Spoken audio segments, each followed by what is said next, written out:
आज भी बिहार की परिस्थिति, चाहे शिक्षा हो, स्वास्थ्य हो, रोजगार हो, इन वजह से बिहारियों को बिहार से बाहर जाना पड़ रहा है।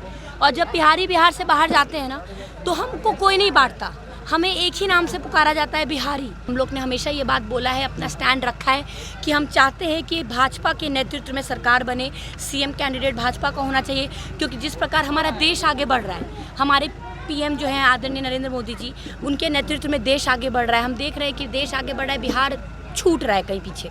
तो हम चाहते हैं कि भाजपा के नेतृत्व में ही भाजपा लोजपा की सरकार बने, और जिस रफ्तार से देश आगे बढ़ रहा है, बिहार भी उसी रफ्तार से आगे बढ़ रहा है। नमस्कार, आप देख रहे हैं बी फॉर फ्रेंड और मैं सचिव आपके साथ हूँ।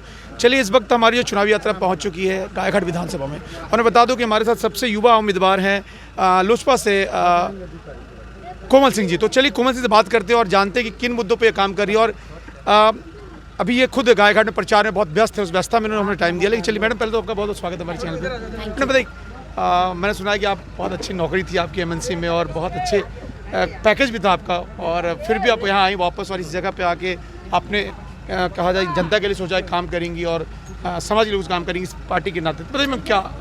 जी बिल्कुल, 2019 के चुनाव में बिहार आई थी 15 दिन की छुट्टी लेकर अपने नौकरी से, और घूम रही थी, चाहती थी कि हमारे देश के प्रधानमंत्री आदरणीय नरेंद्र मोदी जी बने। माता जी भी खड़ी थी, चुनाव में आई थी, घूम रही थी, तो देखा कि आज भी बिहार की परिस्थिति, चाहे शिक्षा हो, स्वास्थ्य हो, रोजगार हो, इन वजह से बिहारियों को बिहार से बाहर जाना पड़ रहा है। और जब बिहारी बिहार से बाहर जाते हैं ना, तो हमको कोई नहीं बांटता, हमें एक ही नाम से पुकारा जाता है, बिहारी। लेकिन मैंने देखा कि बिहार के अंदर व्यवस्था नहीं है, और अभी बहुत सारा बिहार में बहुत बदलाव लाने की ज़रूरत है। मैं नहीं चाहती कि जैसे मुझे बाहर जाना पड़ा शिक्षा के लिए, बिहार के बाहर रुकना पड़ा रोज़गार के लिए, मैं नहीं चाहती कि बिहारियों को बाहर जाना पड़े। क्यों नहीं हम अपने राज्य में अच्छी व्यवस्था ला सकते हैं, चाहे शिक्षा की हो, स्वास्थ्य की हो, रोज़गार की हो, ये सब व्यवस्था तो हम बिहार के अंदर ला सकते हैं ना, बिहारियों के उत्थान के लिए। आज भी आप जाइएगा, मुझे आज भी इतना बुरा लगता है कि मैं आपको बता रही हूँ, मैं सड़कों पर घूम रही थी आज, और देखती हूँ छोटे छोटे बच्चे जो हैं वो घूम रहे हैं, उनकी शिक्षा की कोई अच्छी व्यवस्था ही नहीं है। अभी लॉकडाउन हुआ, कोरोना वायरस महामारी आई, सरकारी स्कूल में कोई व्यवस्था नहीं है ऑनलाइन क्लासेस की, तो बच्चे क्या करेंगे? आज भी कुछ बच्चों को देखती हूँ कि मैं आपको आज की इंसिडेंट बताती हूँ। आज ही एक पंचर के दुकान पे मैंने देखा एक बच्चे को, एक छोटा सा बच्चा टायर में हवा भर रहा था। क्यों? जिस उम्र में उनके हाथ में किताब होना चाहिए, जिस उम्र में उनको शिक्षा की ओर हमें वो करना चाहिए, बढ़ाना चाहिए, उस उम्र में उनको काम पकड़ा दिया जाता है। तो ये सब चीज़ अब ख़त्म करना है। मैं चाहती हूँ कि व्यवस्था अगर टाइट होगी, व्यवस्था अच्छी होगी, तो इन सब चीज़ों पे रोक होगा और बच्चों का भविष्य अच्छा होगा, बिहार के बच्चों का भविष्य अच्छा होगा। तो आप कैसे लेती, जैसे आपके पहले जो है जो विनिंग कैंडिडेट थे, जो 5 बार से रामेश्वर जो कि इन्होंने राज्य से सीटें ली, यहाँ से 5 बार जीते हुए, और इस बार वो खुद साथ जदयू से भी खड़े यहाँ से। जी, तो कैसे लेती आप इतने बड़ी पार्टी आपके सामने खड़ी है, नीतीश जी हैं, और वो 5 बार। पार्टी बड़ी और छोटी कैसे बनती है? आप मुझे बात नहीं, उम्मीदवार या पार्टी बड़ी छोटी कैसे बनती है? ये लोकतंत्र है, ये लोकतंत्र है। यहाँ जनता अपना मत देती है, जनता के नज़र में लोग बड़े और छोटे होते हैं। जब तक जो जनता के नज़र में बड़ा, जो जनता के लिए काम करेगा, वो जनता के नज़र में बड़ा, जो जनता।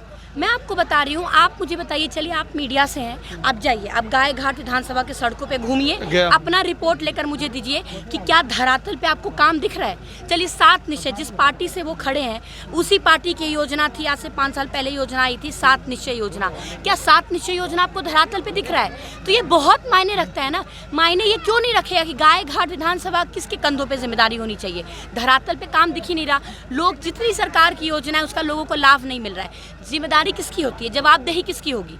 जो यहाँ के क्षेत्रीय नेता होंगे, जो गायघाट विधानसभा के विधायक जी होंगे ना, तो उनकी जवाबदेही होती है। I really want to stand here and monitor. मुझे देखना है, मुझे मॉनिटर करना है, मुझे अकाउंटेबिलिटी लेना है, मुझे जवाबदेही लेना है, मुझे ये चीज़ सुनिश्चित करना है कि सरकार की जो भी योजना है वो धरातल पे उतरे, लोगों को उसका लाभ मिले।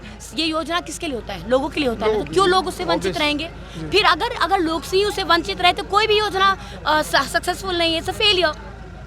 अच्छा, एक बात बताइए मैम, कि जिस तरह से चिराग जी का एक फैसला था कि पूरे बिहार में अकेले चुनाव लड़ना, पहले इसी पार्टी है जो चुनाव खुद अकेले लड़े अपने दम पे, क्योंकि जहाँ देखा जाए कि वहाँ अलायंस भी है, इधर देखा जाए वहाँ बहुत सारी पार्टी। लोक जनशक्ति पार्टी भाजपा के अगेंस्ट चुनाव लड़ने के लिए कभी नहीं बोली थी। हम लोग ने हमेशा ये बात बोला है, अपना स्टैंड रखा है कि हम चाहते हैं कि भाजपा के नेतृत्व में सरकार बने, सीएम कैंडिडेट भाजपा का होना चाहिए, क्योंकि जिस प्रकार हमारा देश आगे बढ़ रहा है, हमारे पीएम जो हैं आदरणीय नरेंद्र मोदी जी, उनके नेतृत्व में देश आगे बढ़ रहा है। हम देख रहे हैं कि देश आगे बढ़ रहा है, बिहार छूट रहा है कहीं पीछे। तो हम चाहते हैं कि भाजपा के नेतृत्व में ही भाजपा लोजपा की सरकार बने और जिस रफ्तार से देश आगे बढ़ रहा है बिहार भी उसी रफ्तार से आगे बढ़े। मैम आपकी बातें सही है, लेकिन जिस तरह से 5 सीटों पे लोजपा और भाजपा दोनों एक साथ खड़े, वहाँ कैसे फिर तो वो तो फ्रेंडली फाइट है ना, ये तो आप जान ही रहे हैं, ये ऐसा थोड़ी कुछ नई बात है मुझे बताने की ज़रूरत है, आप मीडिया वाले सारी बात जान रहे हैं। बिल्कुल। चलिए मैम एक लास्ट सवाल हमारा कि अपने यहाँ मेरे चैनल के माध्यम से अपने विधानसभा के लोगों से आपका क्या आग्रह होगा? लोगों से यही आग्रह होगा कि आप सबसे पहले ये बात भी देखिए कि आपके गाय घाट विधानसभा का नेतृत्व किसके हाथ में होना चाहिए। जात पात धर्म के नाम पे हमको नहीं बंटना है, क्योंकि जब हम बिहार के बाहर होते हैं हमसे कभी कोई नहीं पूछता कि हम किस जाति से आते हैं, किस धर्म से आते हैं और बिहार के किस ज़िले से आते हैं। हमें बिहारी के टैग दिया जाता है, बिहारी नाम से जाना जाते हैं हम। और हम बिहारी जब घर में आते हैं तो लोग हमें बांटने की कोशिश करते हैं, बहकावे में नहीं आता है। बिहारियों से ज़्यादा बुद्धिजीवी और मेहनती इस देश में कोई नहीं है। बहकावे में मत आइए, बिहारियों की एकता दिखाइए, एक होके खड़े हो जाइए। और इस बार जो लड़ाई है ना बिहारियों के मान और सम्मान के नाम, उस लड़ाई के उस मुहिम में जुड़ जाइए और आप चिराग पासवान जी का समर्थन दीजिए। वो एक बहुत नेक काम के साथ आगे बढ़ रहे हैं, बिहार फर्स्ट, बिहारी फर्स्ट के मैनिफेस्टो के साथ आगे बढ़ रहे हैं। और एक चीज़ ज़रूर देखिएगा कि जिसको आप अपना नेता चुनते हैं 5 साल के बाद चुनाव आता है, आप उसका काम देखिए। अगर धरातल पे वो काम नहीं उतार पा रहे हैं, आपके लिए काम नहीं कर रहे हैं, आपके आंसुओं को नहीं पोंछ रहे हैं, आप तक सरकार का लाभ नहीं पहुंचा रहे हैं, तो बदलना ज़रूरी है ना। बदलाव चाहिए, बदलना ज़रूरी है। बदलिए, बिकॉज अगर नहीं बदलिएगा तो उससे किसी और का नुकसान नहीं होता, आपका नुकसान होता है। आपके बच्चे भूखे रहते हैं, आपके घर के बच्चों को नौकरी नहीं मिलेगी, आपका नुकसान है। अगर बदलिएगा नहीं तो ये जनता की नुकसान है। महिलाओं के सशक्तिकरण के बारे में मैम 2 शब्द कुछ बताइए। बिल्कुल, महिलाओं को आज के टाइम में जागरूक, मैं जब घूम रही हूँ, मैं ये फ्रैंकली बोल रही हूँ, महिलाओं को जागरूक करने की बहुत ज़्यादा आवश्यकता है। अभी भी महिलाओं को मोटिवेट करना, जागरूक करना, और हम ये पूरी कोशिश करेंगे। नहीं, ये मैनिफेस्टो में भी हमारे कि महिलाओं को भी रोजगार मिलना चाहिए। कुछ उनके ही गाय घाट विधानसभा के अंतर्गत ही मैं कुछ ऐसे स्कीम्स लेके आऊँगी जहाँ महिलाओं को रोजगार मिले। जब कोई काम करता है, जैसे मैं शिक्षित हुई, मैं नौकरी कर रही थी, तो मेरा भी हौसला बुलंद हुआ, मेरे अंदर भी एक सेल्फ इंडिपेंडेंट वाली फीलिंग आई। तो वो ज़रूरी है ना, यही चीज़ लोगों तक पहुँचाना, ताकि लोग भी अपने आप को एक स्ट्रॉन्ग महसूस करें। आप बताइए, मैं पूछती हूँ, युवाओं को रोजगार की समस्या है, लेकिन क्या ये समस्या नहीं है? आपने कहा आप कहाँ के रहने वाले हैं? पटना के रहने वाले हैं, बिहार से है ना। ग्रेजुएशन कितने साल में होता है बिहार में? लगता है कि अब तो 6 साल हो रहे हैं। 6 साल में ग्रेजुएशन होता है, 3 साल का कोर्स। तो 3 साल तो ऐसे ही मेरे बिहार के भाई जो है ना, वो अन्य राज्य की तुलना पीछे चल रहे हैं। एग्जैक्टली। तो यही चीज़, ये बदलाव चाहिए, बिहारियों को अब आगे बढ़ाना है जी। चलिए, तो बहुत बहुत धन्यवाद हमारे चैनल। आपने देखा हमारे साथ कोमल सिंह थी, सबसे युवा उम्मीदवार मुझे लगता है, और इन्होंने बताया है कि युवाओं के लिए, महिलाओं के लिए काम करें। कोमल जी हमारे चैनल से बहुत धन्यवाद। Thank you sir. उपस्थित आप सभी लोगों को सबसे पहले मैं हाथ जोड़ के प्रणाम करती हूँ। मेरा नाम कोमल सिंह है, लोक जनशक्ति पार्टी से, बंगला छाप से मैं गाय घाट विधानसभा की प्रत्याशी हूँ। आप सभी लोग मेरे माता जी को भी पहचान रहे होंगे, श्रीमती वीणा देवी जी।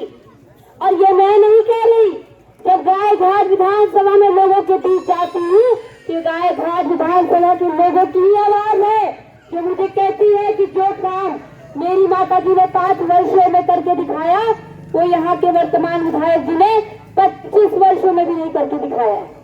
मैं आप लोगों को कहना चाहती हूँ कि मैं उनसे भी ज्यादा बढ़ चढ़ कर पूरे निष्ठा के साथ, पूरे ईमानदारी के साथ और पूरे कर्मठता के साथ यहाँ का काम करने का काम कर रहा हूँ।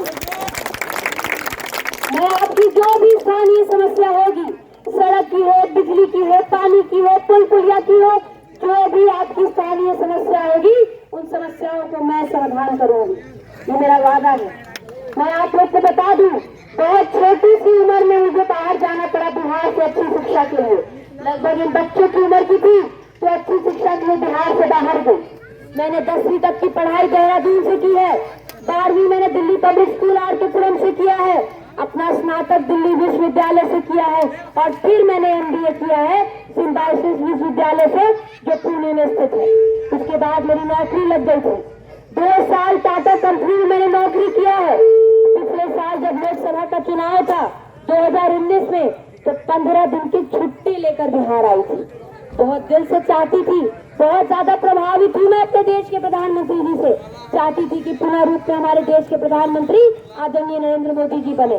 माता जी भी वैशाली से चुनाव में खड़ी थी, लेकिन तब आई, लोगों के बीच गई, तो देखा आज भी बिहारियों को अच्छी शिक्षा, स्वास्थ्य, रोजगार इन सभी वजह से बिहार से बाहर जाना पड़ता है। उसके बाद मैंने अपनी नौकरी से अगर आपको हमारा वीडियो पसंद आया हो तो इसे लाइक करें, सब्सक्राइब करें और साथ ही बेल आइकन दबाना ना भूलें।